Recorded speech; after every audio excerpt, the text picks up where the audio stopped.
आदर्श बाल विद्या मंदिर senior secondary school Khamera. कल अपन जैनेंद्र जी के द्वारा बाजार दर्शन जो था उसमें देखा था कि उनके मित्र बाज़ार जाते हैं और कुछ मामूली वस्तु को ख़रीदने के लिए जाते हैं और बहुत सारी वस्तुओं को ख़रीद कर ले आते हैं। जब उन्होंने पूछा कि भाई ये क्या है इतना सारा, तो उन्होंने अपने पति को कहा कि ये जो साथ थी इस कारण से इतना सारा सामान आ गया। पर अपन ने ख़ास बात देखी थी किसी के साथ होने या ना होने से कुछ नहीं है। हमारा जो मनी बैग है यानी हमारा पर्स अगर भरा हुआ है तो हम बाज़ार से क्या कर सकते हैं, सामान खरीद सकते हैं। एक बात तो ये हो गई कि पैसा हो तब हम बाज़ार से खरीद सकते हैं। अब आगे और वो क्या बताना चाहते हैं उसके बारे में अपन देखते हैं। पैसा पावर है, पैसा ताकत है, पर उसके सबूत में आसपास माल टाल जमा न हो तो वो खाक पावर है। ये बात भी बिल्कुल सही है कि अगर पैसा पावर है, पैसा ताकत है, ये बात अपन मानते हैं, पर पैसे का पावर कैसे चलेगा। जैसे मान लो अपने को बहुत सारी भूख लगी है, अपने पास में पैसा है, अपन सामान को खरीद सकते हैं, अपन अपने लिए भोजन खरीद सकते हैं, खा सकते हैं, फल फ्रूट खरीद सकते हैं, खा सकते हैं, परंतु उसके लिए अपने को क्या होना चाहिए, बाज़ार होना चाहिए। मान लो अपने पास में पैसा है, पर्स भरा हुआ है और अपन किसी जंगल में फंस गए, मान लो पैसा है तो पैसे को तो खा सकते नहीं है, ठीक है। तो इसलिए यहाँ पर ये भी उनका कहना बिल्कुल सही है कि पैसा पावर है। एक बात तो बता रहे हैं, पर वो कह रहे हैं कि पैसा कोई पावर नहीं है, क्योंकि पैसा पावर होता तो वो उसके लिए हमको बाज़ार की भी क्या रहती है, आवश्यकता रहती है। पैसे को देखने के लिए बैंक हिसाब देखिए, पर पाल असबाब मकान कोठी तो अनदेखे में भी दिखते हैं। पैसे की उस परचेजिंग पावर के प्रयोग में पावर का क्या रहता है, अलग ही रस रहता है। बिल्कुल सही बात है। हम किसी व्यक्ति को ये नहीं कह सकते हैं, देख के नहीं कह सकते ये इतना पैसे वाला है, क्योंकि पहले के समय में अपन यूँ कह सकते हैं और इसके इतना बड़ा बंगला है, इसके पास में गाड़ियाँ हैं, इसके पास में इतनी ज़मीन है, तो ये बहुत क्या है, पैसे वाला यूँ। पर आज हम बंगले को देखकर, गाड़ियों को देखकर किसी को आंक नहीं सकते कि ये इतना पैसे वाला है। पैसे को अगर हमको आंकना है तो उसका बैंक हिसाब देखना पड़ेगा कि उसके बैंक में कितने पैसे पड़े हैं।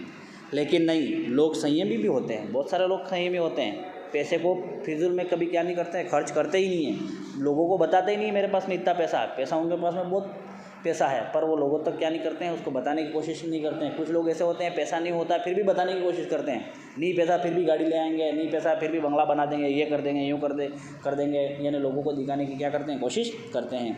वे फिजूल सामान को फिजूल समझते हैं, वे पैसे को बहाते नहीं, बहाने का नाम मतलब ये फालतू काम का खर्च नहीं करते हैं। वे लोग बहुत बुद्धिमानी होते हैं, अपने बुद्धि का सही उपयोग करते हैं, सही जगह पर ही पैसे को क्या करते हैं, लगाते हैं, सही वस्तु खरीदने में ही पैसा लगाते हैं, वस्तु को फिजूल समझते हैं और इसलिए वो पैसे को बर्बाद नहीं करते हैं। कुछ लोग अपने आप को बड़ा बताने के लिए पैसों को क्या करते हैं, बर्बाद करते हैं, फिजूल करते हैं। कुछ लोग ऐसे संयमी होते हैं कि जहाँ जहाँ उनको आवश्यकता होती है वहीं पैसे को निकालते हैं, अन्यथा वो पैसे को किसी के सामने दिखाते ही नहीं हैं।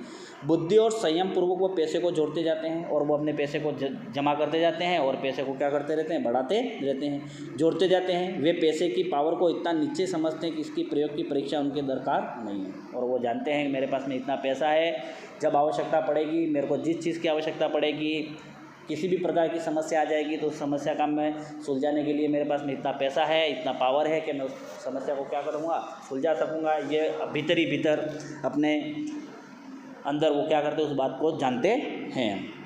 बस खुद को पैसे के जुड़ा होने पर अपना मन गर्व से उनका क्या रहता है, भरा फुला रहता है। मैंने कहा ये कितना सामान ले आए, वापस मित्र से मैं बात कर रहा हूँ।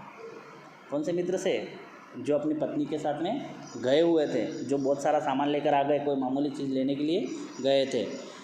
मित्र ने सामने मनी बैग फैला दिया, अपना पर्स निकाला और मेरे सामने रख दिया। ये देखिए सब उड़ गया। सब उड़ जाने का मतलब सब खर्च हो गया। अब तो रेल टिकट के लिए भी ही बचा है, यानी आने का जो किराया होता है वो किराए का ही बचा।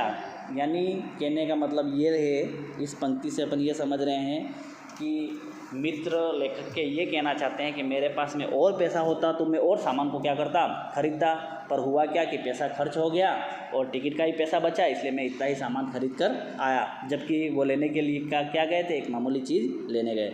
मैंने तब तय माना कि और पैसा होता तो और सामान आता, अगर और पैसा होता तो और बहुत सारा सामान आता, और वो सामान ज़रूरत की तरफ को देख कर दिया है कि घर में मेरे क्या आवश्यकता है कि नहीं है, कि मेरे पास में पहले से पड़ा है कि नहीं पड़ा है, कि ऐसा ये सामान है तो चलो नहीं भी होगा तो अपन इसको जैसे करके एडजस्टमेंट करके चला देंगे, पर ऐसा देखकर वो चीज़ नहीं आई है, वो वस्तु नहीं आई है। वो आई है तो अपने परचेजिंग पावर के अनुपात में, अपने पैसे के पावर में, अपने पर्स में जितने पैसे थे उसके आधार पर उस ज़रूरतों का सामान आ गया। लेकिन ठहरिए, इस सिलसिले में एक और महत्व का तत्व है, एक और बात आप समझिए जिसे हमें कभी भूलना नहीं चाहिए। उसका भी इस कर्तव्य में बहुत कुछ है, और वो कर्तव्य क्या है? बाज़ार मैंने आपको पहले ही कह दिया है। अगर हम किसी जंगल में फंस गए और हमारे पास में बहुत सारा पैसा है और हम अपनी आवश्यकताओं की वस्तु को खरीदना चाहते हैं, जैसे हमको भूख लगी है तो भूख को मिटाना चाहते हैं, हमको नींद आ रही है तो हम होटल में जाके ठहरना चाहते हैं, ये है वगैरह, कुछ भी किसी भी प्रकार की अगर मान लो समस्या है, हमारे पास में पैसा है पर अगर वो बाज़ार नहीं है तो उस पैसे का कोई महत्व नहीं है, क्योंकि हम पैसे को क्या नहीं कर सकते, खा नहीं सकते हैं। तो इसलिए खास बात है कि बाज़ार हमारे पास में उपलब्ध होना चाहिए। अगर बाज़ार उपलब्ध है तो हम इस प्रकार का उपयोग कर पाएंगे, अन्यथा हम कर नहीं पाएंगे। मैंने कहा इतना कुछ नहा के लिया है, ऐसे ही लिया है, बिना सोचे ही लिया है। मित्र बोले कुछ न पूछो, इसके बारे में मत पूछो, बाज़ार है शैतान का जाल। अगर हम बाज़ार में चले जाएंगे तो बस हम फंसते जाते हैं, ये खरीद ले, वो खरीद ले, ये ले ले, वो ले ले, इस प्रकार क्या होती है, क्रियाएं चलती रहती हैं। ऐसा सजा कर माल रखते हैं कि हम क्या हो जाते हैं, उस माल को देखकर ही हम क्या हो जाते हैं, उसके चकाचौंध में क्या हो जाते हैं, फंस जाते हैं, उसके जाल में फंस जाते हैं, और न चाहते हुए भी हम उसको क्या कर लेते हैं, खरीद लेते हैं। मैंने मन में कहा ठीक है, बाज़ार हमको आमंत्रित करता है, बाज़ार हमको बुलाता है और कहता है आओ मुझे लूटो और लूटो, क्योंकि मैं तो किस लिए बना हुआ, लूटने के लिए ही बना हुआ हूँ, ठीक है। और मेरा उद्देश्य यही है कि हर कोई आए और मेरे को क्या करे, लूट के ले जाए। सब भूल जाओ, किस बारे में भूल जाओ कि मेरे पास में इतना पैसा है, मान लो मेरे पास में 10,000 है, मैं 10,000 लेके मान लो चला गया बाज़ार में, तो मैं सब भूल जाऊंगा। मेरे को रूम किराए का पैसा देना है, कि मेरे को किराना का सामान लाना है, कि मेरे को ये करना है, कि मेरे को स्कूल में बच्चों की फ़ीस भरनी है, कि ये करना वो करना, मैं सब क्या हो जाऊंगा, उस कुछ सब पल के लिए भूल जाऊंगा और न चाहते हुए भी बहुत सारा सामान खरीद लूँगा। और ख़रीद के जब मैं घर पर आ जाऊँगा फिर मैं बेटा पछताऊँगा, यार ये पैसा तो वहाँ देना था, मैं कहाँ फालतू काम का वहाँ चला गया, उसके साथ में नहीं दिया था तो मेरा इतना खर्च नहीं होता। ऐसा होता ही है हमारे आज जीवन में, सामान्य जीवन में। मुझे देखो, मेरा रूप और किसके लिए, बाज़ार तो आमंत्रित कर रहा है, कहता है भाई मैं हूँ किसके लिए, तुम्हारे लिए तो बनाओ, मेरा रूप देखो है, मैं तो लुटाने के लिए तो बैठा हूँ, मैं तुम्हारे लिए हूँ, नहीं कुछ चाहते हो तो देखने में क्या हर्ज है। बाज़ार कभी भी यही कहता है। आपने देखा होगा पुराने समय में बाज़ार में लोग क्या करते थे, आमंत्रित कर, अरे ले लो लो लो लो लो। अभी भी कोई फेरी वाला आता है तो अपने को क्या कहता है, अरे बहन जी घर से बाहर निकलो, ये लेके आया हूँ। बहन जी अंदर से ही कह देते हैं, अरे भाई कुछ नहीं चाहिए, अरे कुछ नहीं चाहिए, कोई बात नहीं, एक बार बाहर तो आओ, देख तो लो, देखने में क्या जा रही हूँ। और इस तरह से वो क्या करता है, बुलाता है, बहन जी बाहर आ जाते हैं, और फिर तो आप देखते ही हो बहन जी कुछ न कुछ उससे क्या करेंगे।